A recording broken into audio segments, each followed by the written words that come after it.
Assalamualaikum warahmatullahi wabarakatuh. Salam sejahtera bagi kita semua.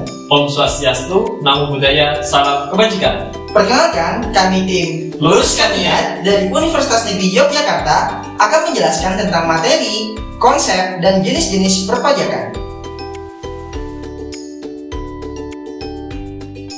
Berbicara mengenai pajak, tentu teman-teman semua sudah tidak asing lagi dengan istilah yang satu ini. Pajak secara sederhana diartikan sebagai beralihnya sumber daya privat kepada negara. Nah, berdasarkan Undang-Undang Nomor 27 Tahun 2007, pajak diartikan sebagai kontribusi wajib kepada negara oleh wajib pajak pribadi ataupun badan secara memaksa yang diatur oleh undang-undang dengan mendapatkan imbalan secara tidak langsung dan diperuntukkan untuk sebesar-besarnya kemakmuran rakyat. Nah, dari penjelasan tersebut dapat memberikan gambaran bahwa adanya pajak dapat menyebabkan dua situasi menjadi berubah. Yang pertama, berkurangnya kemampuan suatu individu dalam menguasai sumber daya untuk kepentingan barang dan jasa. Yang kedua, bertambahnya kemampuan suatu negara dalam menguasai kepentingan dan jasa yang mana kebutuhan untuk suatu masyarakat. Dan tahukah kamu, perubahan tersebut tidak lepas dari pengaruh fungsi pajak yang ada di Indonesia. Dilansir dari website pajak.go.id, pajak memiliki 4 fungsi utama yang dapat menyebabkan perubahan situasi tersebut. Penasaran dengan fungsi pajak yang ada di Indonesia? Yuk, mari kita simak bersama-sama penjelasannya. Fungsi yang pertama yaitu fungsi anggaran. Dalam hal ini, pajak berfungsi sebagai sumber pendapatan dan sumber pembiayaan pengeluaran negara. Untuk membiayai pengeluaran rutin dan pembangunan, negara membutuhkan biaya. Nah, biaya ini dapat diperoleh dari pajak yang dipungut dari masyarakat. Fungsi yang kedua adalah fungsi mengatur, yaitu pajak bisa mengatur pertumbuhan ekonomi melalui kebijaksanaan pajak. Dengan fungsi mengatur, pajak dapat digunakan sebagai alat untuk mencapai suatu tujuan. Sebagai contoh, pemerintah menerapkan tarif pajak untuk ekspor sebesar 0%. Tujuan dari pajak ini ialah untuk mendorong ekspor produk Indonesia di pasar dunia semakin meningkat dan agar para pengusaha terdorong untuk mengekspor hasil produksinya di pasar dunia sehingga dapat meningkatkan devisa negara dan semakin membesar. Fungsi yang ketiga yaitu fungsi stabilitas. Dalam hal ini, pajak dapat digunakan sebagai alat untuk menstabilkan kondisi dan keadaan ekonomi yang ada di Indonesia.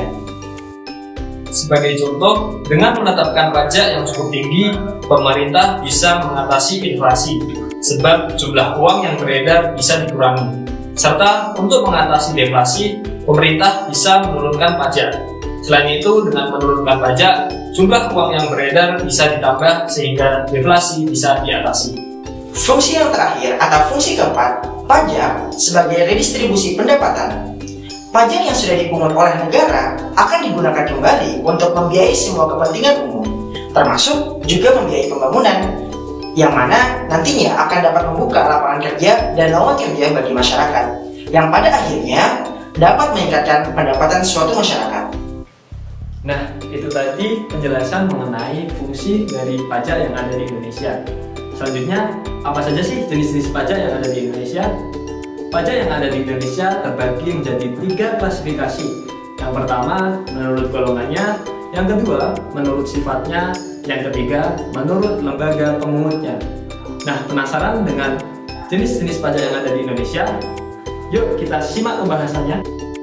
Klasifikasi yang pertama adalah pajak menurut golongannya yang terbagi menjadi 2, yaitu pajak langsung dan pajak tidak langsung. Pajak langsung yaitu pajak yang harus ditanggung sendiri oleh wajib pajak dan tidak dapat dibebankan kepada orang lain atau dilimpahkan kepada orang lain. Sedangkan pajak tidak langsung yaitu pajak yang dapat dibebankan dan dilimpahkan kepada orang lain. Untuk lebih jelasnya akan digambarkan oleh 2 contoh berikut ini. Contoh yang pertama adalah contoh pajak langsung, yaitu pajak penghasilan atau PPh. Dalam hal ini, objek pengenaan pajak penghasilan adalah penghasilan wajib pajak yang bersangkutan, sehingga dia tidak dapat dilimpahkan kepada orang lain. Contoh yang kedua adalah contoh pajak tidak langsung atau PPN atau pajak pertambahan nilai. Dalam hal ini, penjual akan membebankan pajak kepada konsumen tingkat akhir, sehingga pajak barang yang dijual telah dilimpahkan kepada pembeli yang bersangkutan. Klasifikasi pajak yang kedua yaitu pajak menurut sifatnya. Pajak menurut sifatnya dibagi menjadi dua, yaitu pajak subjektif dan pajak objektif. Pajak subjektif yaitu pajak yang pangkal pemungutannya didasarkan kepada subjek pajak dengan memperhatikan kondisi wajib pajak. Dan pajak objektif yaitu pajak yang pangkal pemungutannya didasarkan pada objek pajak tanpa memperhatikan diri wajib pajak. Untuk memahami pajak menurut sifatnya, mari kita simak contoh sebagai berikut. Yang pertama, pajak subjektif, yaitu terjadi pada pajak penghasilan. Dalam hal ini, objek pengenaan pajak penghasilan adalah penghasilan wajib pajak yang bersangkutan, sehingga jumlah pajak yang dibebankan tergantung dari penghasilan masing-masing wajib pajak dan tentu akan berbeda-beda jumlahnya. Yang kedua, pada pajak objektif, itu bisa dicontohkan dalam pajak pertambahan nilai. Dalam hal ini, pajak dibebankan kepada siapapun tanpa memperhatikan latar belakang wajib pajak seperti penghasilan dan lain-lain, sehingga jumlah pajak yang dibebankan berlaku sama tanpa terkecuali. Klasifikasi pajak yang terakhir yaitu pajak menurut lembaga pemungutnya yang terbagi menjadi dua, yaitu pajak pusat dan pajak daerah. Pajak pusat yaitu pajak yang dipungut oleh pemerintah pusat dan digunakan kembali untuk membiayai rumah tangga pusat. Sedangkan pajak daerah yaitu pajak yang dipungut oleh pemerintah daerah dan digunakan kembali untuk membiayai rumah tangga daerah.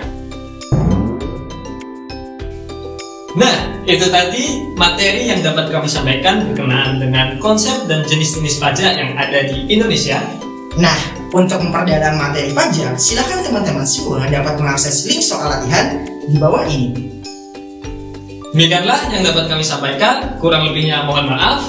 Jalan-jalan ke kota Kediri, Jangan lupa membeli sepatu. cukup sekian dari kami. Wassalamualaikum warahmatullahi wabarakatuh.